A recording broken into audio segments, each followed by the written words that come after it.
Formations like these require long hours of intensive drilling and careful judgment. When the troop goes around the corner, the riders on the outside of the turn have to adjust their speed to keep even with the riders on the inside. The man on the outside has to ride a lot farther and a lot faster in order to keep up with the parade. The outside wheels must spin faster than the wheels on the inside because they have a greater distance to travel in the same length of time. When a wagon turns a corner, the wheels can travel at different speeds because each one can turn freely on the axles. And in the early automobiles, the rear wheels turned separately and only one wheel was connected to the engine. But when only one wheel was driven by the engine, it had to do all the work, and it couldn't get a good enough grip on the road to do its job properly. So the one-wheel drive was soon out of date.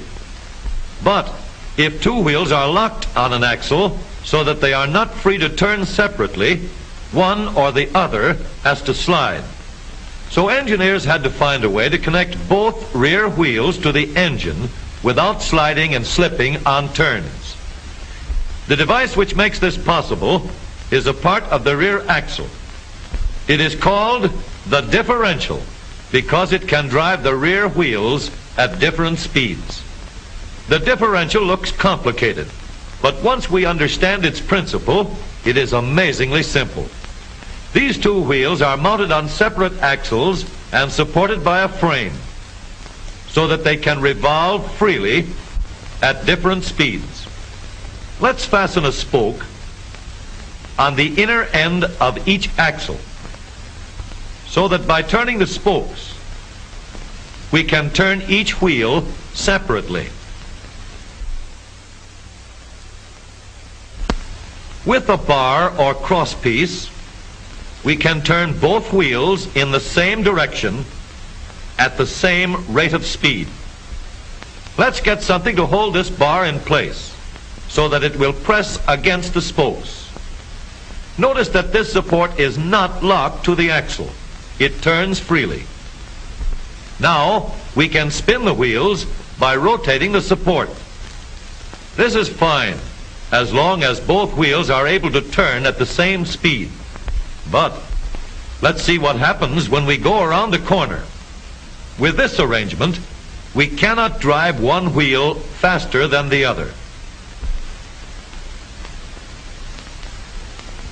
And if we stop one wheel, the other wheel won't budge. Let's put this bar on a pivot so that it can swing in either direction.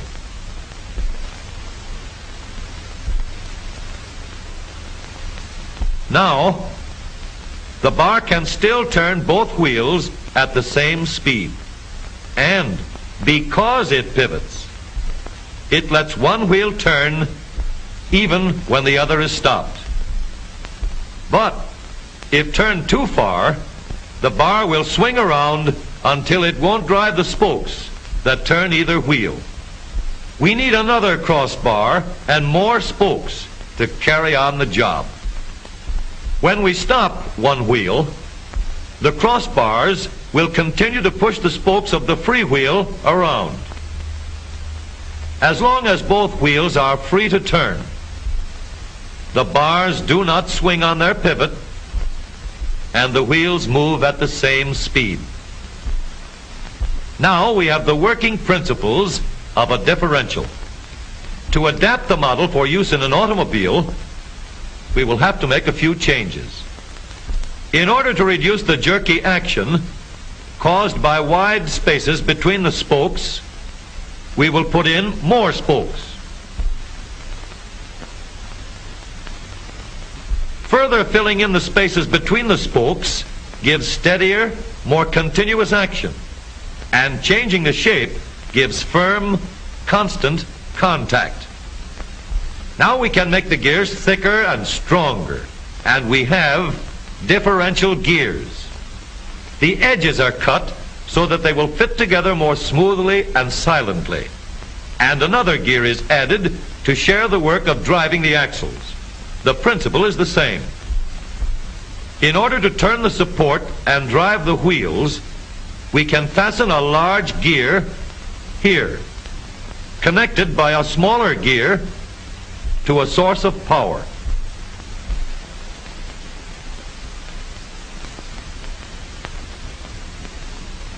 Notice that the power is connected to the differential at the center line.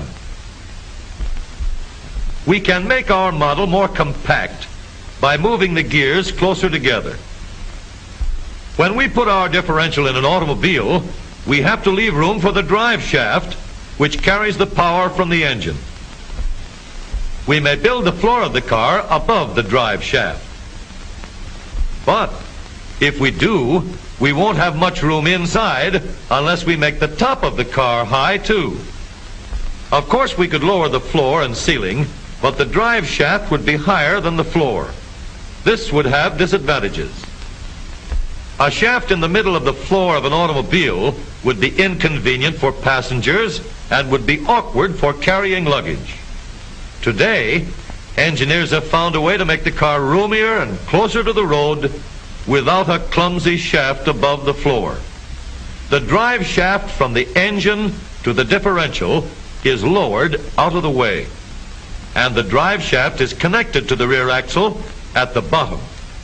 The new low center drive makes the rear axle quieter, stronger, and more durable because it gives better, smoother contact between the gears.